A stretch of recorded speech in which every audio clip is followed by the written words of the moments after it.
ਪਰਛਾਵਿਆਂ ਦੇ ਵਿੱਚੋਂ ਕਿਵੇਂ ਕਿ ਕੁਝ ਕਈ ਵਾਰੀ ਇੱਦਾਂ ਹੁੰਦਾ ਹੈ ਕਿ ਕੁਝ ਥੋੜ੍ਹਾ ਜਿਹਾ ਕੋਈ ਖਾਣਾ ਖਾ ਕੇ ਮਨਪਸੰਦ ਦਾ ਜੀਵ ਨੂੰ ਸਵਾਦ ਆ ਗਿਆ ਤਾਂ ਕਹਿ ਦਿੰਦੇ ਆ ਆਨੰਦ ਆ ਗਿਆ, ਖੁਸ਼ੀ ਆ ਗਈ।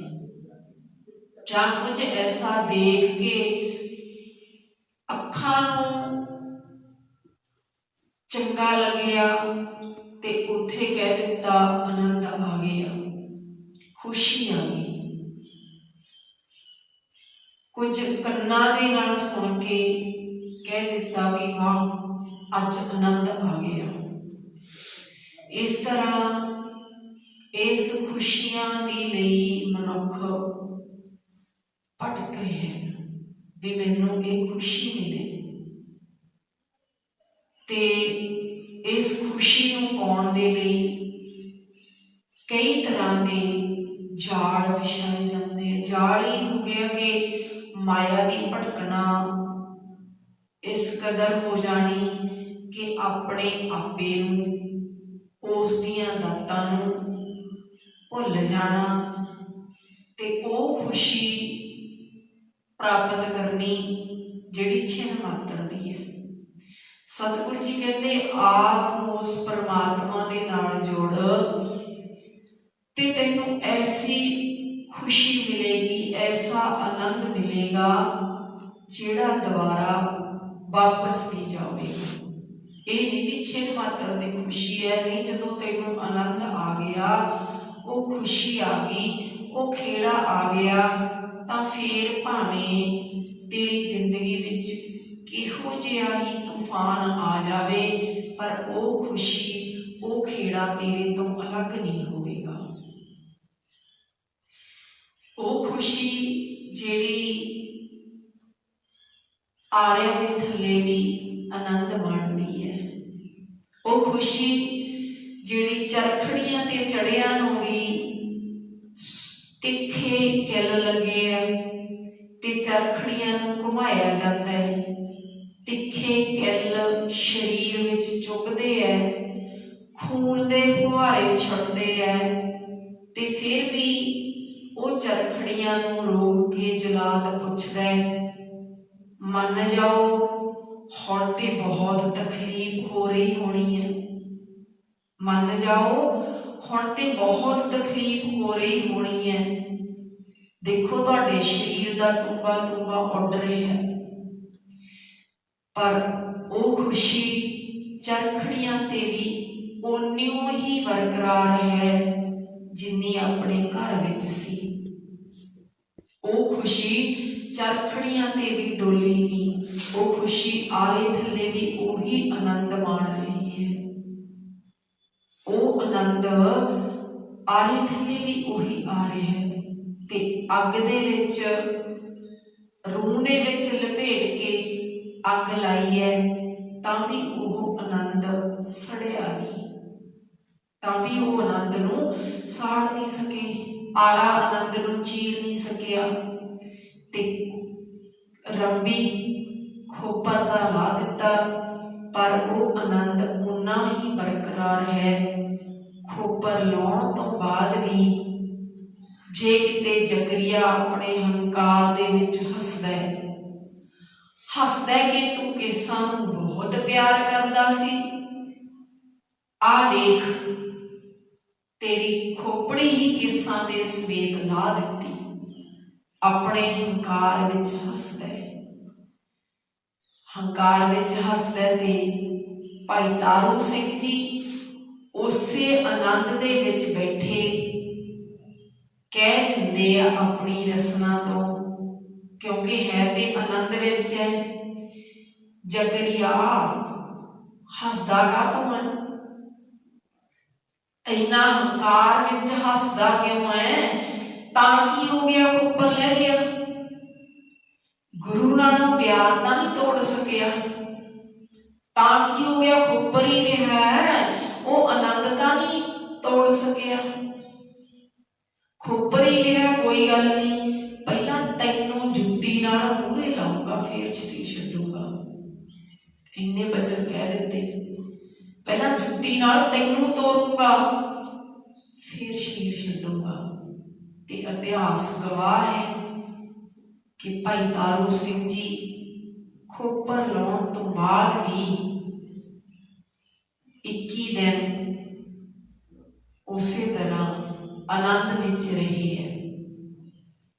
ਤੇ ਜ਼ਕਰੀਆ ਖਾਨ ਨੂੰ ਸੱਚਮੁੱਚ ਹੀ ਉਦੋਂ ਜੁੱਤੀਆਂ ਦੇ ਨਾਲ ਮੂਹਰੇ ਤੋਰਿਆ ਕਿ ਐਸੀ ਬਿਰਧ ਬਣੀ, ਪਰਮਾਤਮਾ ਆਪ ਹੀ ਕਾਰਨ ਕਰਤੇ ਵਸ ਹੈ। ਗੁਰਬਾਣੀ ਅੰਦਰ ਗੁਰੂ ਜੀ ਦਾ ਫਰਮਾਨ ਹੈ, ਕਾਰਨ ਕਰਤੇ ਵਸ ਹੈ। ਕੋਈ ਵੀ ਕਾਰਨ, ਕਿਸੇ ਦਾ ਵੀ ਕੋਈ ਕਾਰਨ ਬਣਦਾ ਤੇ ਉਹ ਕਾਰਨ ਵੀ ਉਸ ਕਰਤੇ ਦੇ ਵਸ ਵਿੱਚ ਹੈ। ਉਹ ਕਰਤਾ ਸਭ ਕੁਝ ਕਰਨ ਕਰਾਉਣ ਵਾਲਾ ਹੈ। ਤੇ ਕਾਰਨ ਬਣਾ ਦਿੱਤਾ ਜੁੱਤੀਆਂ ਦਾ, ਕਾਰਨ ਬਣਾ ਦਿੱਤਾ। ਹੁਣ ਜ਼ਕਰੀਏ ਖਾਨ ਨੂੰ ਪਿਸ਼ਾਬ ਦਾ ਬੰਨ ਪੈ ਗਿਆ। ਬੜੇ ਹਕੀਮ ਵੈਦ ਬੁਲਾਏ ਤੇ ਕੋਈ ਕਿਤੋਂ ਫਰਕ ਨਹੀਂ ਪੈ ਰਿਹਾ। ਫਿਰ ਪਛਤਾਵਾ ਹੁੰਦਾ ਕਿ ਮੈਂ ਇੱਕ ਗੁਰੂ ਦੇ ਪਿਆਰੇ ਨਾਲ ਧੱਕਾ ਕੀਤਾ ਹੈ। ਉਹ ਕਹਿ ਰਿਹਾ ਸੀ ਕੇਸ ਗੁਰੂ ਕੀ ਮੋਹਰ ਹੈ, ਮੇਰੇ ਕੇਸਾਂ ਨੂੰ ਕੈਂਚੀ ਨਹੀਂ ਲਾਉਣੀ। ਇਹ ਕੇਸ ਮੇਰੇ ਗੁਰੂ ਦੀ ਮੋਹਰ ਹੈ, ਇਹਨੂੰ ਕੈਂਚੀ ਨਹੀਂ ਲਾਉਣੀ। ਤੇ ਮੈਂ ਉਸ ਦਾ ਖੋਪਰ ਹੀ ਉਠਾ ਦਿੱਤਾ। ਮੈਂ ਧੱਕਾ ਕੀਤਾ, ਆਪਣੀ ਅੰਦਰ ਆਤਮਾ ਤੋਂ ਲਾਹਣਤਾਂ ਪੈਣ ਲੱਗ ਗਈਆਂ, ਜ਼ਮੀਰ ਲਾਹਣਤਾਂ ਪਾਉਂਦੀ ਹੈ।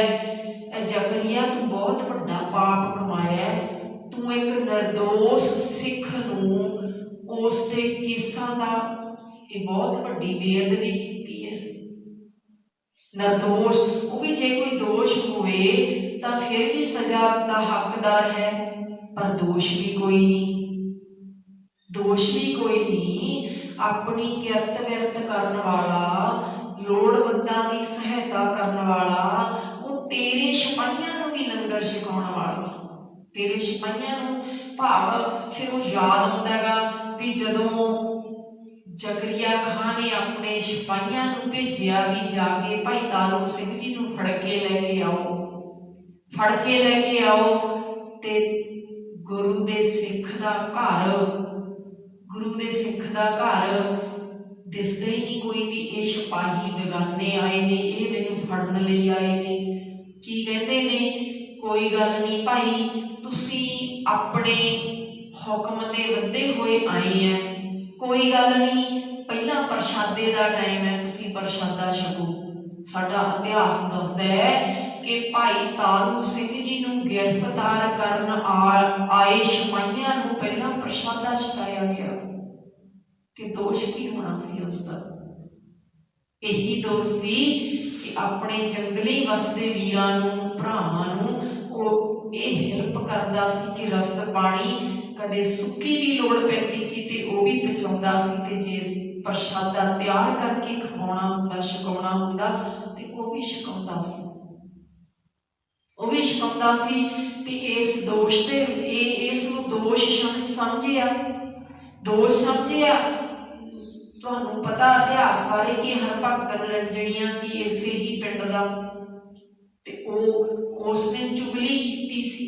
ਕੀ ਚੁਗਲੀ ਕੀਤੀ ਸੀ? ਕਹਿੰਦਾ ਭਾਈ ਤਾਰੂ ਸਿੰਘ ਹੈ ਨਾ ਸਾਡੇ ਪਿੰਡ, ਇਹਦੇ ਘਰ ਡਾਕੂ ਆਉਂਦੇ ਨੇ, ਇਹਦੇ ਘਰ ਤਾਂ ਐਸੇ ਬੰਦੇ ਆਉਂਦੇ ਨੇ ਕਿ ਸਾਡੇ ਪਿੰਡ ਦੀ ਇੱਜ਼ਤ ਨੂੰ, ਸਾਡੇ ਪਿੰਡ ਨੂੰ ਖਤਰਾ ਹੈ, ਇਹਦੇ ਘਰ ਬੰਦੇ ਆਉਂਦੇ ਨੇ, ਇਹਦੇ ਘਰ ਡਾਕੂ ਆਉਂਦੇ, ਸਾਡੇ ਪਿੰਡ ਨੂੰ ਖਤਰਾ ਹੈ। ਤੇ ਇਹ ਕਹਿ ਕੇ ਗ੍ਰਿਫਤਾਰ ਕਰਵਾਇਆ ਸੀ। ਹੁਣ ਜਦੋਂ ਸਾਰਾ ਕੁਝ ਯਾਦ ਆਉਂਦਾ ਜ਼ਕਰੀਆ ਖਾਨ ਨੂੰ, ਤੇ ਫਿਰ ਚੀਕਾਂ ਮਾਰਦਾ, ਤੜਫ ਉੱਠਦਾ ਕਿ ਮੈਂ ਉਸ ਤੋਂ ਮਾਫੀ ਮੰਗਣਾ ਚਾਹੁੰਦਾ, ਮੈਂ ਉਸ ਸਿੱਖ ਤੋਂ ਮਾਫੀ ਮੰਗਣਾ ਚਾਹੁੰਦਾ।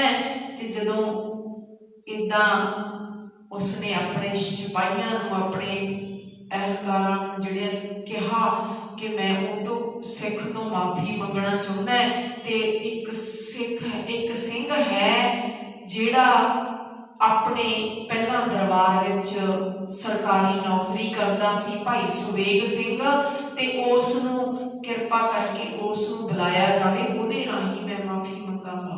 ਮੈਂ ਸਿੱਧਾ ਹੱਥੀ ਕਿਵੇਂ ਲੱਗਾ? ਭਾਈ ਸੁਬੇਗ ਸਿੰਘ ਜੀ ਨੂੰ ਬੁਲਾਇਆ ਤੇ ਭਾਈ ਸੁਬੇਗ ਸਿੰਘ ਜੀ ਨੂੰ ਕਿਹਾ ਕਿ ਮੈਨੂੰ ਤੁਸੀਂ ਸਾਰੇ ਸਿੱਖ ਮਾਫੀ ਦੇ ਦਿਓ ਤੇ ਮੈਂ ਭਾਈ ਤਾਰੂ ਸਿੰਘ ਜੀ ਤੋਂ ਮਾਫੀ ਮੰਗਣਾ ਚਾਹੁੰਦਾ। ਮੈਨੂੰ ਪਛਤਾਵਾ ਹੋ ਰਿਹਾ ਕਿ ਮੈਂ ਉਸ ਦੇ ਨਾਲ ਧੱਕਾ ਕੀਤਾ ਤੇ ਜਦੋਂ ਇਹ ਭਾਈ ਸੁਬੇਗ ਸਿੰਘ ਜੀ ਆਏ ਤੇ ਇਹਨਾਂ ਨੇ ਇੱਥੇ ਆ ਕੇ ਜਦੋਂ ਸਾਰੇ ਗੁਰਸਿੱਖਾਂ ਨੇ ਰਾਏ ਮਸ਼ਵਰਾ ਕੀਤਾ ਤੇ ਭਾਈ ਤਾਰੂ ਸਿੰਘ ਨੇ ਉਹ ਬਚਨ ਯਾਦ ਕਰਵਾਏ ਕਿ ਜੁੱਤੀ ਨਾਲ ਕਿਹਾ ਸੀ ਤੇ ਆ ਲਓ ਭਾਈ ਤਾਰੂ ਸਿੰਘ ਜੀ ਦੀ ਜੁੱਤੀ ਲੈ ਜਾਵੋ ਤੇ ਉਹਦੇ ਜਾ ਕੇ ਸਿਰ ਵਿੱਚ ਮਾਰੋ ਤੇ ਫਿਰ ਉਸ ਨੂੰ ਆਰਾਮ ਮਿਲੇਗਾ।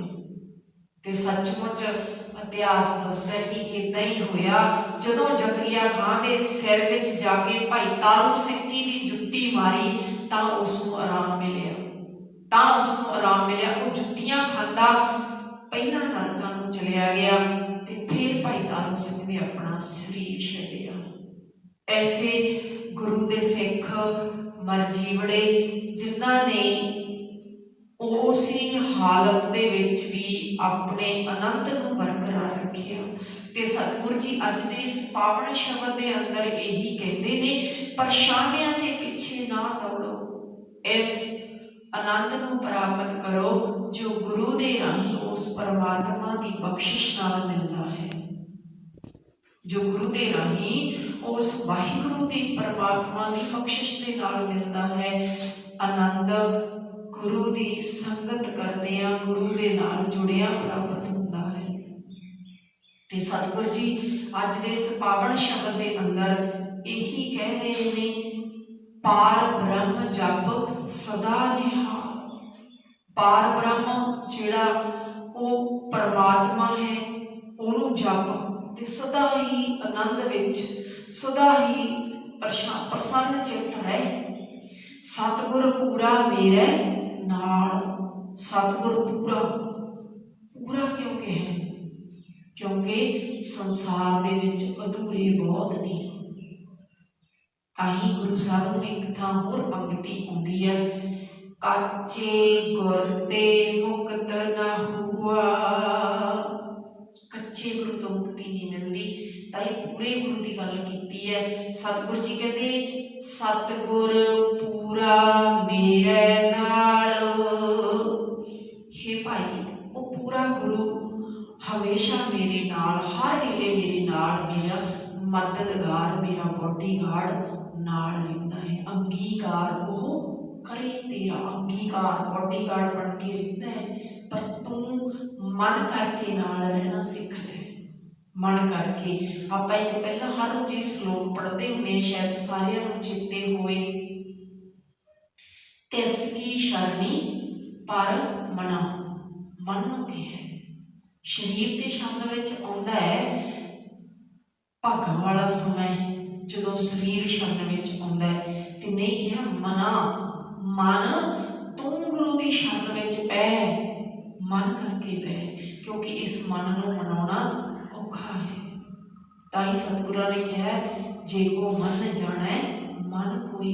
ਜੇ ਕੋਈ ਮਨ ਕਰਕੇ ਮੰਨ ਜਾਵੇ, ਮਨ ਕਰਕੇ ਸ਼ਰਨ ਵਿੱਚ ਆ ਜਾਵੇ। ਤਿਸ ਕੀ ਸ਼ਰਣੀ ਪਰ ਮਨਾ, ਜਿਸ ਜੀਵੜ ਅਵਰ ਨਾ ਕੋਈ। ਜਿਹਦੇ ਜਿੱਦਾਂ ਕੋਈ ਹੈ ਹੀ ਨਹੀਂ, ਉਹਦੀ ਸ਼ਰਨ ਵਿੱਚ ਆ ਜਾ। ਜਿਸ ਸਿਮਰਤ ਸੁਖ ਹੋਏ ਘਣਾ, ਬਹੁਤ ਜ਼ਿਆਦੇ ਘਣਾ, ਬਹੁਤ ਜ਼ਿਆਦੇ। ਜਿਸ ਸਿਮਰਤ ਸੁਖ ਹੋਏ ਘਣਾ, ਦੁੱਖ ਦਰਦ ਨਾ ਮਿਲੇ ਹੋਏ। ਫਿਰ ਦੁੱਖ ਦਰਦ ਨਹੀਂ ਹੁੰਦਾ। ਹੁਣ ਦੁੱਖ ਲੱਗਦਾ ਨਾ ਆਪਾਂ ਨੂੰ। ਦੇਖੋ ਹੁਣ ਆਪਾਂ ਇਤਿਹਾਸ ਵਾਚਿਆ ਭਾਈ ਤਾਰੂ ਸਿੰਘ ਜੀ ਦਾ, ਦੇਖਣ ਨੂੰ ਦੁੱਖ ਲੱਗਦਾ ਹੈ, ਏਡਾ ਵੱਡਾ ਦੁੱਖ ਹੈ। ਇੱਕ ਆਪਣੇ ਛੋਟੀ ਜਿਹੀ ਇੱਥੇ ਕੋਈ ਟੱਕ ਮਾਰੇ, ਕੋਈ ਛੋਟਾ ਜਿਹਾ ਟੱਕ ਲੱਗ ਜੇ ਤੇ ਕਿੱਡਾ ਦੁੱਖ ਹੈ। ਹਸਪਤਾਲ ਜਾਣਾ ਪਊ, ਇੱਕ ਛੋਟਾ ਜਿਹਾ ਟੱਕ ਲੱਗ ਜੇ ਤੇ ਉੱਥੇ ਭਾਈ ਤਾਰੂ ਸਿੰਘ ਦੇ ਇੱਥੇ ਰੱਬੀ ਰੱਖ ਕੇ ਕਿੰਨੀਆਂ ਸੱਟਾਂ ਮਾਰੀਆਂ ਹੋਣਗੀਆਂ ਜਲਾਦ ਨੇ ਕਿ ਖੋਪੜੀ ਫਿਰ ਤਾਂ ਉੱਠੀ ਹੋਣੀ ਹੈ। ਮਾੜਾ ਜਿਹਾ ਆਪਣੇ ਅੰਦਾਜ਼ਾ ਲਾ ਕੇ ਦੇਖੀਏ ਵੀ ਕਿੰਨੀਆਂ ਕਿੰਨੀਆਂ ਕੁ ਸਿੱਟਾਂ ਲਾ ਲਾ ਕੇ ਆ ਖੋਪਰੀ ਤਾਹਾਂ ਨੂੰ ਚੱਕੀ ਹੋਣੀ ਹੈ। ਕਿੰਨਾ ਦੁੱਖ ਹੈ, ਕਿੰਨਾ ਦੁੱਖ ਹੈ, ਪਰ ਉਹਦਾ ਆਨੰਦ ਉਹੀ ਹੈ, ਆਨੰਦ ਵਿੱਚ ਹੈ, ਉਹ ਆਨੰਦ ਵਿੱਚ ਹੈ। ਬਾਹਰੀ ਦੁੱਖ ਕਿੰਨਾ ਹੈ, ਭਾਈ ਮਤੀ ਦਾਸ ਜੀ ਤੇ ਆਰਾ ਚੱਲਦਾ ਹੈ, ਬਾਹਰੀ ਦੁੱਖ ਕਿੰਨਾ ਹੈ। ਖੂਨ ਦੇ ਫੁਹਾਰੇ ਛੁੱਟ ਰਹੇ ਹੈ, ਆਸੇ ਪਾਸੇ ਵਾਲੇ ਦੇਖ ਕੇ ਡਿੱਗ ਰਹੇ ਹੈ, ਆਸੇ ਪਾਸੇ ਦੇਖ ਕੇ ਡਿੱਗ ਰਹੇ ਹੈ ਵੀ ਦੇਖੋ ਲੱਕੜਾਂ ਦਾ ਸੁਣੀਆਂ ਆਰੇ ਨਾਲ ਚੀਰੀਆਂ ਜਾਂਦੀਆਂ, ਕੋਈ ਇੱਕ ਤਨ ਵੀ ਆਰੇ ਨਾਲ ਚੀਰਿਆ ਜਾ ਰਿਹਾ ਹੈ, ਇੱਕ ਸਰੀਰ ਨੂੰ ਆਰੇ ਨਾਲ ਚੀਰਿਆ ਜਾ ਰਿਹਾ ਹੈ। ਕਿੰਨਾ ਵੱਡਾ ਦੁੱਖ ਹੈ।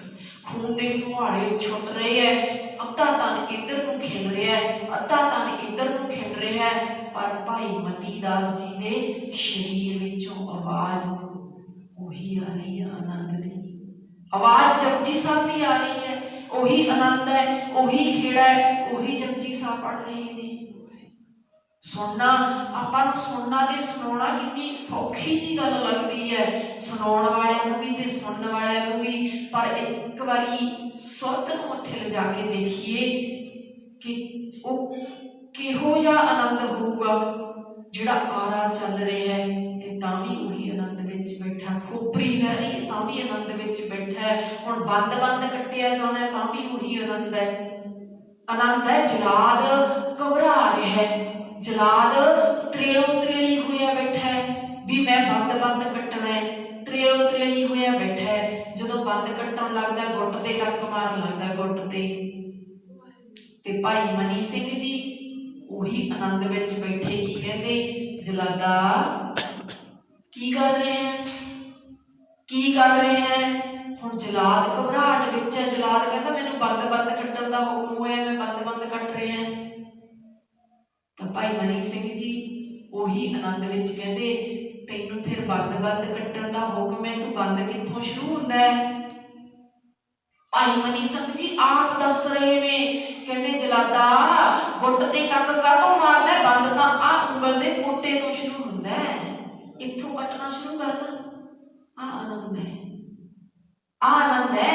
ਗੁੱਟ ਤੋਂ ਟੱਕ ਕਿਉਂ ਮਾਰਦਾ, ਉਂਗਲਾਂ ਦੇ ਪੋਟੇ ਤੋਂ ਸ਼ੁਰੂ ਕਰ, ਬੰਦ ਇੱਥੋਂ ਸ਼ੁਰੂ ਹੁੰਦਾ ਹੈ। ਆਪ ਦੱਸ ਰਹੇ ਨੇ ਭਾਈ ਮਨੀ ਸਿੰਘ ਜੀ। ਐਸੇ ਆਨੰਦ ਦੇ ਨਾਲ ਜੁੜਨਾ ਹੈ ਤੇ ਉਹ ਉਸ ਨੂੰ ਅੰਗ ਸੰਗ ਸਮਝ ਕਿ ਉਹ ਮੇਰੇ ਅੰਗ ਸੰਗ ਹੈ ਤੇ ਸਦਾ ਹੀ ਮੇਰੀ ਮਦਦ ਕਰਦਾ ਹੈ। ਬਸ ਜਿੱਥੇ ਕੋਈ ਨਹੀਂ ਪਹੁੰਚਣ ਹਾਰਾ, ਜਿੱਥੇ ਕੋਈ ਨਹੀਂ ਪਹੁੰਚ ਸਕਦਾ, ਤੇਰੀ ਮਦਦ ਉੱਥੇ ਵੀ ਕਰਦਾ ਹੈ, ਉੱਥੇ ਵੀ ਕਰਨ ਵਾਲਾ ਹੈ। ਪਰ ਤੂੰ ਵਿਸ਼ਵਾਸ ਬਣਾ, ਪਾਰ ਬ੍ਰਹਮ ਜਪ ਸਦਾ ਨਿਹਾਲ ਦਾ ਭਾਵ ਤੂੰ ਸਦਾ ਹੀ ਉਸ ਆਨੰਦ ਦੇ ਨਾਲ ਜੁੜ ਜਾਵੇਗਾ ਜੇ ਉਸ ਪਾਰ ਬ੍ਰਹਮ ਨੂੰ ਜਪੇਗਾ। ਜਪਣਾ ਕੀ ਹੈ ਜੀ, ਜਪਣਾ ਹਰ ਸਮੇਂ ਉਸ ਨੂੰ ਚਿੱਤੇ ਦੇ ਵਿੱਚ, ਹਿਰਦੇ ਦੇ ਵਿੱਚ ਵਸਾਉਣਾ। ਤੇ ਉਹ ਕਿਤੇ ਛੋਟੀ ਜੀ ਗੱਲ ਨਹੀਂ, ਇਹ ਛੋਟੀ ਜੀ ਗੱਲ ਨਹੀਂ, ਬਹੁਤ ਵੱਡੀ ਗੱਲ ਹੈ। ਚੇਤੇ ਦੇ ਵਿੱਚੋਂ ਤਾਂ ਸਾਡੇ ਕੋਈ ਮਾਮੂਲੀ ਜੀ ਗੱਲ ਨਿਕਲ ਜਾਂਦੀ ਹੈ, ਉਹ ਨਹੀਂ ਥਿਆਉਂਦੀ। ਘਰ ਦੇ ਵਿੱਚ ਆਪਣੀਆਂ ਚੀਜ਼ਾਂ ਗਵਾਚ ਜਾਂਦੀਆਂ ਤੇ ਆਪਾਂ ਕਹਿੰਦੇ ਨਹੀਂ ਪਤਾ ਨਹੀਂ ਕਿੱਧਰ ਗਈਆਂ, ਰੱਖੀਆਂ ਤਾਂ ਇੱਥੇ ਸੀ। ਮੰਨ ਲਓ ਕੋਈ ਕਾਪੀ ਹੈ, ਕੋਈ ਪੈਨ ਹੈ, ਆਪਾਂ ਕਹਿੰਦੇ ਨੇ ਇੱਥੇ ਰੱਖਿਆ ਸੀ, ਪਰ ਕਿੱਧਰ ਗਿਆ, ਥਿਆਉਂਦਾ ਨਹੀਂ, ਕਿੱਧਰ ਗਿਆ। ਹੁਣ ਕਿੱਥੇ ਜਾਣਾ ਸੀ, ਕਦੇ ਕਿਸੇ ਨੇ ਕਾਪੀ ਪੈਨ ਤੁਰਦਾ ਦੇਖਿਆ? ਨਾ ਕਾਪੀ, ਨਾ ਪੈਨ, ਨਾ ਕੋਈ ਹੋਰ ਕੱਪੜੇ ਲੀੜੇ ਕੁਝ ਮਰਜ਼ੀ ਲੈ ਲਓ, ਕਿਸੇ ਨੇ ਚੀਜ਼ਾਂ ਤੁਰਦੀਆਂ ਦੇਖੀਆਂ? ਨਹੀਂ ਦੇਖੀਆਂ ਹੋਣੀਆਂ, ਤੁਰਦੀਆਂ ਹੀ ਨਹੀਂ ਚੀਜ਼ਾਂ। ਕੀ ਹੁੰਦਾ ਫਿਰ, ਆਪਣੇ ਚੇਤੇ ਵਿੱਚੋਂ ਨਿਕਲ ਜਾਂਦੀਆਂ ਤੇ ਜਦੋਂ ਚੇਤੇ ਵਿੱਚ ਆਉਂਦੀਆਂ ਵੀ ਹਾਂ ਫਲਾਣੇ ਥਾਂ ਰੱਖੀ ਸੀ ਤਾਂ ਦੇਖਿਆ ਉੱਥੇ ਪਈ ਹੈ। ਤੇ ਇਵੇਂ ਪਰਮਾਤਮਾ ਦੀ ਇੱਥੇ ਹੀ ਹੈ, ਚਿੱਤ ਵਿੱਚ ਹੀ ਹੈ। ਕਹਿੰਦੇ ਜਿਹਨੂੰ ਤੂੰ ਬਾਹਰ ਭਾਲਦਾ ਫਿਰਦਾ ਨਾ, ਉਹ ਤੇਰੇ ਹਿਰਦੇ ਵਿੱਚ ਹੀ ਵਸਿਆ ਹੋਇਆ। ਬਸ ਤੂੰ ਚਿੱਤ ਕਰ ਲਾ, ਉਹਨੂੰ ਚਿੱਤੇ ਵਿੱਚ ਯਾਦ ਕਰ ਲਾ ਵੀ ਇੱਥੇ ਹੀ ਬੈਠਾ ਹੈ, ਕੋਲ ਹੀ ਹੈ ਮੇਰੇ, ਨਾਲ ਹੀ ਹੈ ਮੇਰੇ। ਬਸ ਫਿਰ ਤੈਨੂੰ ਵਿਸ਼ਵਾਸ ਬਣ ਜਾਵੇਗਾ। ਪਰ ਇਹ ਸਾਡਾ ਮਨ ਐਸਾ ਚੰਦਰਾ ਹੈ, ਇਹ ਦਿਖਦੇ ਨੂੰ ਮੰਨਦਾ ਹੈ, ਅਣਦਿਖਦੇ ਨੂੰ ਮੰਨਦਾ ਨਹੀਂ। ਦਿਖਦੇ ਨੂੰ ਮੰਨਦਾ, ਸਾਨੂੰ ਸਾਡੇ पुत्तर धीआं दिखते है, सानू साडा परिवार रिश्तेदार दिखते है, उन्होंने तो असीं मन लेंदे हैं, पर परमात्मा सानू दिखदा नहीं। वो अखां होर है जिन्हां दिखदा है। से अखड़ियां बेअन्न जिन्हां दसिंदो मां पीरी, वो अखां होर है जिन्हां दे नाल परमात्मा दिखदा है। वो किहड़ियां अखां ने? वो लोएन सुरत करी, लोएन अखां सुरत दियां अखां ने, ते वो सुरत दियां अखां सब सुरती मिल सुरत कमाई। सारे पासियां तो सुरत हटा के फिर सुरत उधर लाउणी पैनी है। ये अभ्यास है, ते जिन्ना चਿਰ ये सुरत नहीं लगती उन्ना चਿਰ फिर वो आनंद नहीं प्राप्त होता जिन्ना दा आनंद, जिन्ना दे आनंद का जिक्र करते हैं कि आरी थले भी नहीं टुटता, बंद बंद कट्टिया जाते भी टुटता नहीं। वो आनंद फिर उदों आउंदा है जदों सतगुर पूरा मेरे नाल, पार ब्रह्म जप सदा निहाल, सदा ही निहाल हो जाएगा।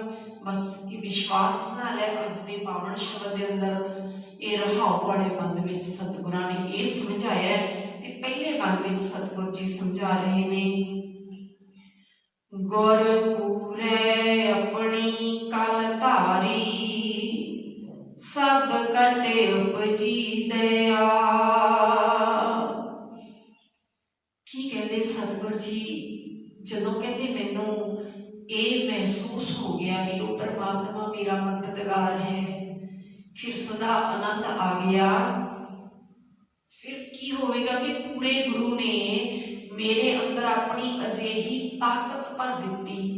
केड़ी ताकत भर दी? कि मेरे अंदर सारे जीवां वास्ते प्यार पैदा हो गया, नफरत खत्म हो गई।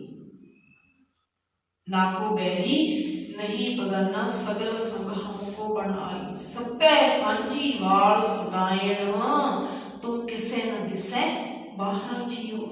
फिर सारियां दे विच ओही दिखदा है, सारियां दे विच ओही दिखदा है। भाव ऐसी ताकत, ऐसा गुण भर दिता जिस गुण की बरकत नाल सतगुर जी कहते मैनू सारे जीवां दे नाल प्यार हो गया, सारे जीवां दे नाल प्यार हो गया। फिर सारे विच ओही दिख रहा है, ओही दिख रहा है कि प्यार पैदा करने वाला भी परमात्मा है। आपे मेल वड़ाई किन्नी, खेम कुशल खेम सब भया। गुरु ने आप ही मैनू प्रभु चरणों में जोड़ के आत्मिक उच्चता बख्शी है। हुण मेरे अंदर आनंद ही आनंद बनिया रहता है। कदों? जदों उस परमात्मा नूं अपने अंग संग समझिया ते नाल ही उस पार ब्रह्म का जाप किया।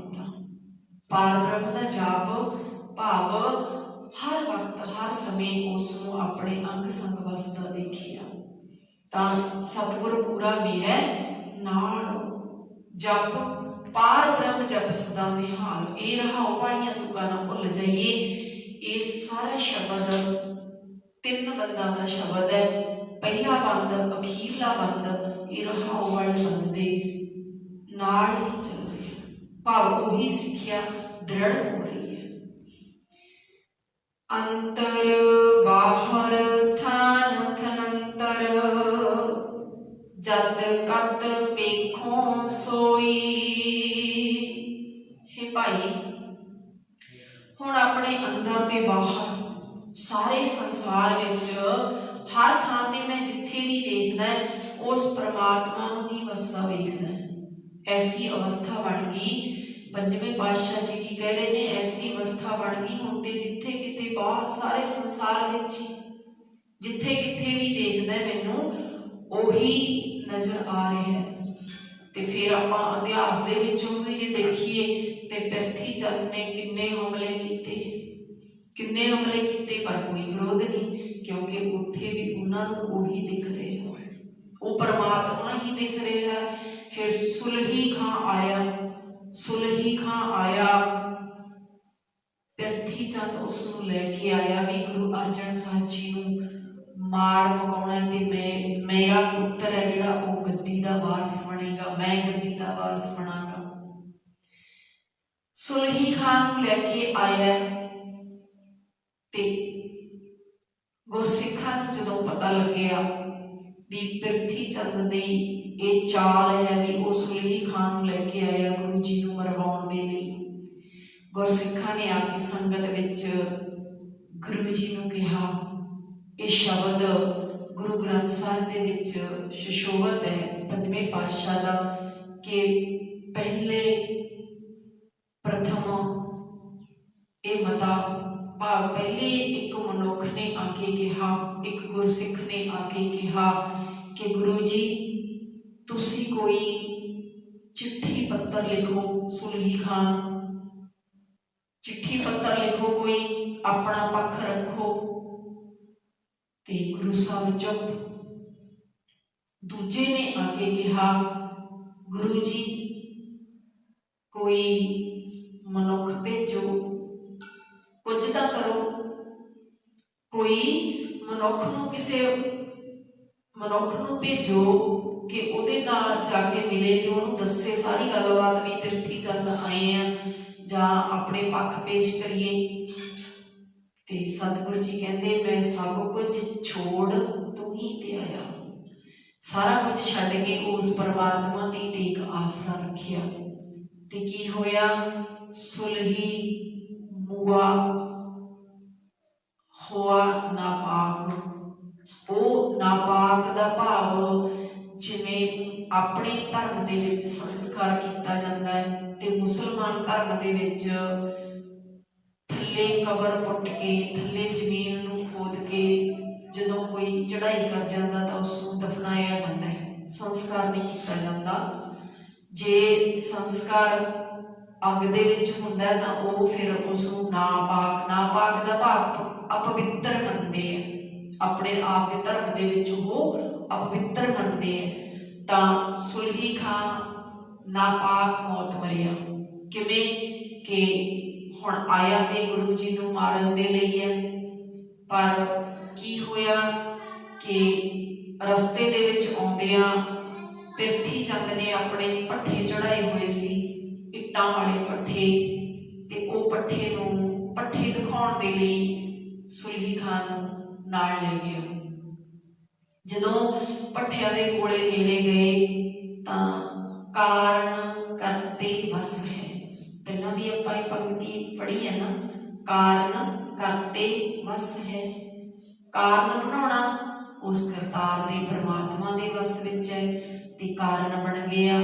ਕੀ ਕਾਰਨ ਬਣਿਆ ਕਿ ਜਦੋਂ ਨੇੜੇ ਗਏ ਘੋੜਾ ਐਸਾ ਤਿੜਕਿਆ ਕਿ ਘੋੜੇ ਸਮੇਤ ਸੁਲਹੀ ਖਾਂ ਪੱਠੇ ਦੇ ਵਿੱਚ ਡਿੱਗ ਕੇ ਨਾਪਾਕ ਮੌਤ ਮਰ ਗਿਆ। ਗੁਰੂ ਜੀ ਨੂੰ ਮਾਰਨ ਲਈ ਆਇਆ ਸੀ ਪਰ ਪੱਠੇ ਵਿੱਚ ਡਿੱਗ ਕੇ ਨਾਪਾਕ ਮੌਤ ਮਰਿਆ। ਸਤਿਗੁਰਾਂ ਨੇ ਇੱਥੇ ਵੀ ਇਹੀ ਬਚਨ ਆਪਣੀ ਬਾਣੀ ਦੇ ਵਿੱਚ ਕਹੇ ਹੈ ਕਿ ਅੰਤਰ ਬਾਹਰ ਥਾਂ ਥੰਤਰ ਜਦ ਕਤ ਵੇਖੋ ਸੋਏ। ਜਿੱਥੇ ਵੀ ਕਿਤੇ ਦੇਖਦਾ ਤੇਰਾ ਹੀ ਰੂਪ ਦਿਖਦਾ, ਮੈਨੂੰ ਕੋਈ ਵੈਰੀ ਦਿਖਦਾ ਹੀ ਨਹੀਂ, ਮੈਨੂੰ ਕੋਈ ਵੈਰੀ ਨਜ਼ਰ ਨਹੀਂ ਆਉਂਦਾ। ਮੈਂ ਕਿਹਦੇ ਲਈ ਕਿਹੜਾ ਉਪਾਅ ਕਰਾਂ, ਬਸ ਤੇਰਾ ਹੀ ਓਟ ਆਸਰਾ ਹੈ। ਇਹ ਸਤਿਗੁਰਾਂ ਨੇ ਆਪਣੇ ਜੀਵਨ ਦੇ ਵਿੱਚੋਂ ਵੀ ਕਮਾ ਕੇ ਦਿਖਾਇਆ। ਨਾਨਕ ਗੁਰ ਪਾਇਓ ਬੜ ਭਾਗੀ, ਤਿਸ ਜੀਵੜ ਅਵਰ ਨਾ ਕੋਈ। हे ਨਾਨਕ, ਪੰਜਵੇਂ ਨਾਨਕ ਜੀ ਕਹਿ ਰਹੇ ਹੈ, ਮੈਨੂੰ ਵੱਡੇ ਭਾਗਾਂ ਦੇ ਨਾਲ ਗੁਰੂ ਮਿਲ ਪਿਆ ਤੇ ਇਹੋ ਜਿਹੀ ਦਾਤ ਬਖਸ਼ ਸਕਣ ਵਾਲਾ ਗੁਰੂ ਦੇ ਬਰਾਬਰ ਦਾ ਹੋਰ ਕੋਈ ਨਹੀਂ। ਜਿਹੜੀਆਂ ਦਾਤਾਂ ਗੁਰੂ ਬਖਸ਼ਿਸ਼ ਕਰ ਸਕਦਾ ਹੈ, ਐਸੀਆਂ ਦਾਤਾਂ ਬਖਸ਼ਣ ਵਾਲਾ ਹੋਰ ਕੋਈ ਨਹੀਂ। ਵਿਸ਼ਵਾਸ ਕਰ ਲਈਏ ਅਵਰ ਨਾ ਸੂਝੈ ਦੂਜੀ ਠਾਹਰ, ਹਾਰ ਪਰਿਓ ਤਉ ਦੁਆਰੀ। ਅਵਰ ਨਾ ਸੂਝੈ दूजी ठार सतगुरु जी कहते मैनू तो कोई होर थां सुझदा ही नहीं, होर थां कोई सुझदा ही नहीं, कित्थे जावां। अवर ना सुझे दूजी ठार हार परियो तो आई, तेरे द्वारे ते हार के पै गया, बस ढह पिया, पै गया दा भाव ढह पिया, अपना आपा समर्पण कर दिता, ढह पिया भी तेरे तो वड्डा होर कोई मैनू दिखदा ही नहीं, मैं किहदी शरण विच आवां। जदों ये आसरा बन जाता है फिर उत्थे इहो जिहियां दातां दी बख्शिश करते हैं गुरु जी, इहो जिहियां दातां दी किहो जिहियां ਜਿਹੜੀਆਂ किते सोच भी नहीं सकते, जिथों तक साडी पहुँच नहीं जा सकती वो दातां दी बख्शिश हुंदी है, जिथों तक साडी सोच भी नहीं हुंदी। साडी सोच की है, साडी सोच तो दुनियावी चीज़ों ते खड़ी है, पर दुनियावी चीज़ों तो उपर जो अध्यात्मिक सुख ने ये दात गुरु के दर तो मिलती है। अज के पावन शब्द के अंदर सतगुरां ने उस आनंद की गल की है, जिहड़ा आनंद आरियां थल्ले खोपर लहाउण दे नाल बंद घटाउण दे नाल भी बरकरार रहा। वो आनंद नूं कहा भी परछावियां दे पिछे ना भजीए, परछावियां दे पिछे ना दौड़िए। वो खुशी जिहड़ी कुछ खा के, कुछ मान के, कुछ वेख के, कुछ सुन के आउंदी है, वो खुशी पल तो पल दी है, वो खुशी पल तो पल दी है। ये नहीं पता भी उस खुशी ने भी शायद किते दुख बन जाना है, वो खुशी भी दुख का कारण बन सकती है, पर जो आनंद है, जो खुशी है, वो खुशी जिन्ने मर्जी दुख आ जान तां वो खुशी दुख दे नाल दुख विच नहीं बदलती, नहीं बदलती। वो खुशी जो आरियां थल्ले भी उही बरकरार रहती है। ये खुशी लैनी है तो फिर गुरु के नाल जुड़ के उस परमात्मा वालों ये दात बख्शी जाती है। मंगना तां सच एक जिस तुस देवै आप, जित खाते मन तृप्ति है, नानक साहिब दात। ये उसकी दात है जिन्हों खुश होकर सतगुरु जी परमात्मा जी वाहिगुरु जी दिते ने, फिर वो हर पासे तो तृप्त जाता है, रज जाता है। तुद जेवड़ अवरना कोई अज दे इस पावन शब्द के अंदर सतगुरु जी ने ये दृढ़ करवाया, पार ब्रह्म जप सदा निहाल, सतगुर सदा मेरे नाल। सतगुरु जी नूं अपना मददगार हर समय अपने अंग संग समझना ते उस पार ब्रह्म नूं जप के वो खुशी प्राप्त करनी जिहड़ी दा विपरीत शब्द ने। आनंद वो खुशी है जिहदा दुनिया दे विच विपरीत शब्द भाव विरोधी शब्द नहीं है, बस आनंद है ते आनंद ही है। असी हर रोज पढ़ते हाँ, पर वो आनंद कदों मिलता है? पढ़ते हैं पर विचारते नहीं। आनंद भया मेरी माई, कदों? सतगुरु मैं पाया, जो सतगुरु को पा लिया उदों आनंद आता है। पढ़ते हैं आप, पर कई बार दिमाग में आप सोचते हैं कि किते असी गुरु की हजूरी में झूठ तो नहीं बोली जाते। आनंद पया मेरी माए, सतगुरु मैं पाया, सतगुरु तां पाया सहज सेती, मन वजिया बधाइयां, राग रतन परवार पईयां, शब्द गावण आईयां, शब्द तगाव हरि केरा, मन जिनी वसाया, कह नानक आनंद होआ, सतगुरु मैं पाया। आनंद उदों होंदा है जदों सतगुरु नूं पा लिया वसा लिया अंदर, उदों होंदा है वो आनंद। किरपा कर सतगुरु जी सानू भी वो साडी जिंदगी विच आनंद आ जावे। गुरु की बख्शिश द्वारा आना है ते परछावियां दे पिछे भजना छड्ड देईए। परछावियां दे पिछे भजांगे ते हथ विच कुछ भी नहीं आना, कुछ भी नहीं आना। एक होर गल कि असी खुश क्यों होने हैं ते दुखी क्यों होने हैं। किसी का बुरा देख के खुशी मिलती है, किसी का चंगा देख के दुखी दुखी होने हैं। पर क्यों? कारण उल्ट होता है। एक असी बना लिया इदा साडी जिंदगी च खुशी उदों आती जो कोई दुखी होता है। पर नहीं, होना की चाहिए भी जे कोई दुखी है तो सानू खुश नहीं होना चाहिए। जे कोई खुश है तो फिर खुश हो जाना चाहिए। पर उल्टा उल्टा है, जे कोई खुश है तो असीं देख के दुखी होंगे हैं। इदा एक गुरु अर्जन साहब जी के समय एक गुरसिख होया भाई चूहड़, ते भाई चूहड़ ने उन्होंने एक लिखत है, वो कहते भी असी किसी को देख के दुखी क्यों होने ते किसी के दुख को देख के खुश क्यों होने। कहते एक कहानी उन्होंने लिखत में एक कहानी है जो आप साझी करिए थोड़ी जी। कि उसने लिखा कि एक राजा ते एक रानी है, ते उस रानी बहुत दोनों बहुत चंगे सुभाव के ने। परजा उन्होंने तो खुश है ते उन्होंने सिफत भी करती है, ते हुण परजा की सेवा दे विच ही लगे है। दोनों चंगे सुभाव वाले ने, चंगे ने, गुणवान ने। ते पर कुदरत के रानी दे औलाद कोई नहीं। ते रानी ने राजे नूं कहा कि तू दूजा ब्याह करवा लै, ते कोई राज भाग सांभण वाला, परजा का ख्याल रखण वाला होना चाहिए। तो उन्हें कहा कि नहीं, पर रानी ने कहा कि कोई गल नहीं। रानी ने आप अपने हथी राजे का ब्याह करवा दिता, ते दूजी रानी आ गई। हुण दूजी रानी आई ते उन्हें आउंदे ही कलेश पा लिया। कलेश पा लिया कि इस रानी नूं महलां तो बाहर कढ दिता जाए, मैं तां रहांगी। ते वड्डी रानी सियाणी ते उन्हें कहा कोई गल नहीं। राजे नूं कहा कोई गल नहीं, मैनूं बाहर महलां तो बाहर एक छन पा दिओ, छोटा जिहा कमरा बना दिओ, मैं उत्थे रह लवांगी, छोटे घर च रह लवांगी। मैनूं छोटा घर दिता जाए, कोई गल नहीं, मैं उत्थे रह लवांगी। तो उन्हें छोटे घर दे विच बाहर महलां तो बाहर घर पा दिता, उत्थे रहण लग पई। ते उन्हें रानी ने एक गल कही, कहती मैं चाहे छोटे घर में रह लवांगी, पर एक मेरी छोटी जी अर्ज है। किहड़ी अर्ज है?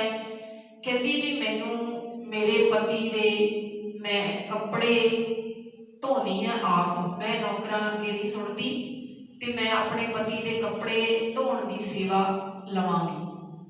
ते उन्होंने कहा कोई गल नहीं। छोटी कहती धोई जा बैल, कोई गल नहीं, तेरे कोले कपड़े पहुंच जाया करनगे, मैं धोई जाया करी बैठी। तो कोई उन्हें कहा कोई गल नहीं, तेनों मैल लगती है, मैनू सेवा लगती है। तो उन्हें ये मंजूर कर लिया। हुण रानी जदों ओली कपड़े लैके जाती है, रानी वो पति परमात्मा कह के ते अपनी सेवा दे विच वो रब नूं याद करदी करदी ये सेवा करती है ते खुश रहती है। हुण गोली नूं एक दिन छोटी रानी ने पूछ लिया, की पूछया? कहती भी वो रानी की हाल है, उत्थे किवें रहिंदी है? वो महलां विच रहिंदी सी, इन्ने सुख सहूलतां माणदी सी, हुण उत्थे किवें रहिंदी है? तो वो कहती भी मैं तो कदे उहदे मूँह ते कोई गिला शिकवा देखिया नहीं, ते बड़ी खुश रहती है, बड़ी खुश रहती है। कहती क्यों खुश रहती है? फिर वो क्यों खुश रहती है? गोली हुण गोली दी जिन्नी को सुरत सी, जिन्नी को उन्होंने सोची सी, ज्ञान सी, उन्हें वो गल कर दी। कहती उहदे कोले ना 9 लखा हार है, उहदी मां ने दिता सी, तां खुश रहती है। जिहदे कोले 9 लखा हार होवे रानी कोले, वो खुश नहीं होगी? वो तां खुश रहती है, उहदे कोले 9 लखा हार है, उहदी मां ने दिता सी। कहती अच्छा, दुखी होगी। हुण ये महिला विच रहिंदी भी दुखी है, उहदी खुशी देख के, ते ओह घर विच रहिंदी भी खुश है। पर फिर की होया? गोली जदों गोली ने दस दिता तो फिर इन्हें कलेश पा लिया कि मैं 9 लखा हार लैना, 9 लखा हार लैना। कलेश की पाया? गोली नूं कहती भी तू इउं कर, उहनूं जाके कह भी 9 ਲੱਖਾਂ ਹਾਰ ਦੇ ਦੇ, तू बेचना चाहती है बेच दे, चाहे जिवें मर्जी दे, भी मैनूं 9 ਲੱਖ हार चाहिए। गोली ने जाके उहदे कोले गल कीती भी राणी ये हार मंगदी है। वो कहती कोई गल नहीं, मैं हार दे देवांगी, पर एक शर्त ते। किहड़ी शर्त? कहती जदों मेरी मां ने मैनूं ये 9 ਲੱਖਾਂ हार पहनाया सी तां मैनूं उस राजे दे नाल विआहिਆ सी, तां मैनूं हार पहनाया सी, ते जे मैनूं उस राजे दे दिन विच दी एक बारी चरनां दी सेवा दा मौका दे दिया करेगी तां मैं हार दे दिंदी है। राजे दे पति दे दर्शनां दा मैनूं मौका देवेगी ते मैं हार दे दिंदी है। उन्हें जाके गोली ने उसनूं दस्सिया ते कहती जा लिया भज के लिया। हुण इत्थे प्रीत किहड़ी है? चीज़ां दे नाल। चीज़ां किहदियां ने? राजे दियां। राजा कौन है? गुरु परमात्मा। चीज़ां किहड़ियां ने? जो असीं मंगदे हैं, हर रोज़ मंगदे हैं, ते चीज़ां नाल ही प्यार है, राजे नाल प्यार नहीं। ते जदों इन्ना दे दिता ते हुण राजे नूं कह दिता राणी ने, छोटी ने, भी तू वड्डी राणी दे घर जा। खुल दे दिती। राजा जदों राणी दे घर वाल आया ते राणी ने दर्शन करके जदों नमस्कार करन लगी है, नमस्कार करके ते कहती परमात्मा नूं कहती वाहिगुरू तेरा शुक्र, ते राजे नूं भी कहती है तेरा शुक्र कि मेरे घर चरण पाए हैं। वो कहता मेरा शुक्र क्यों करदी है? शुक्र ओदा कर जिन्हें छुट्टी दिती है तेरे घर आउण दी, राणी दा शुक्र कर। कहती नहीं, मैं उसका शुक्र एक बारी भी अपनी जबान तो नहीं कर सकती। कहता क्यों? कहती जिन्हें उस हार दे बदले, एक हार दे बदले वो राजा मैनूं दे दिता, राजे दे दर्शन बेच दिते, राजे दे दर्शन बेच दिते एक हार बदले, उहदा शुक्र की करा? उहदा शुक्र की करा मैं? तां उस फिर जदों सारी गल दसी तां राजे ने फिर उस राणी नूं, मैं छोटी नूं महलां विचों बाहर कढ दिता भी तैनूं ते चीज़ां ही चाहीदियां, चीज़ां ही चाहीदियां। यही हाल साडा है। असीं किसी दी खुशी देख के दुखी होने हैं, पर साडा जिहड़ा प्यार है वो उस राजे दे नाल नहीं जिहदियां ये चीज़ां ने, जिहदा ये शरीर है, जिहदियां ये वस्तु दियां सारियां वस्तुआं जो साडे जीवन दे विच है, जिहड़ियां सानूं प्राप्त है जां जिहड़ियां प्राप्त करन दी इच्छा है, वो उस मालिक दियां ने, वो मालिक दियां ने। ते मालिक जिहनूं दे रहा है दातां दे रहा है, किसी नूं देख के मालिक भी कहता भी मैं दातां देण वाला, तूं काहतों दुखी हुंदा? तू क्यों दुखी हुंदा? दातां देण वाला ते परमात्मा दे रहा है। इस करके असीं उस राजे दे नाल जुड़ जाइए, राजे दे नाल जुड़ जाइए, फिर सब कुछ है। जे राजे तो टुट गए तो फिर वो राणी भी हार नूं तोड़ के चला के मारती है भी इस हार ने मेरी हार करवा दी, मैं टुट गई, अज मैं कखों हौली हो गई, महलां दे विचों भी कढ दिता उस राजे ने। पर भाव चीज़ां दे नाल प्यार कीता ते कुछ भी पल्ले नहीं पिया, राजे नाल प्यार कीता ते सब कुछ पल्ले पै गया, सब कुछ वापस आ गया उस राणी नाल। इस करके उस परमात्मा दे नाल प्यार पाइए।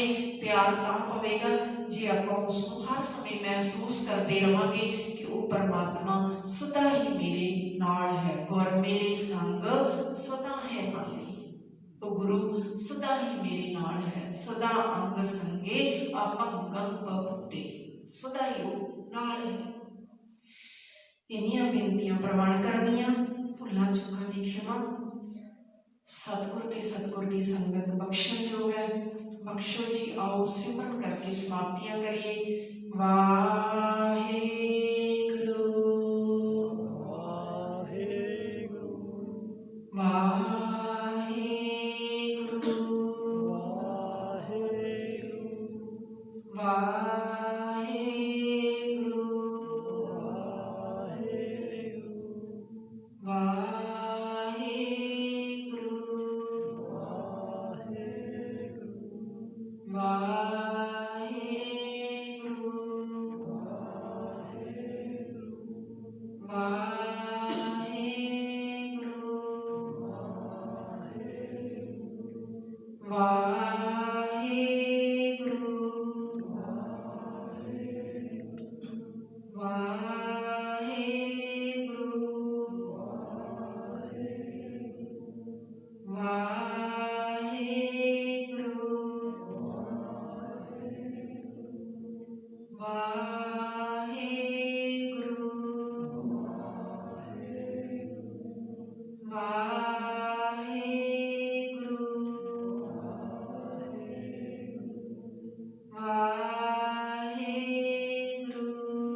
आपो अपनी के नेड़े के दूर।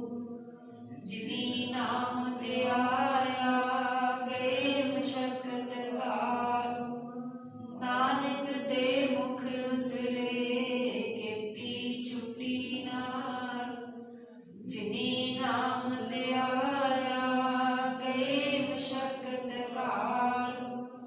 नानक दे मुख उजले कीती छुट्टी नाल।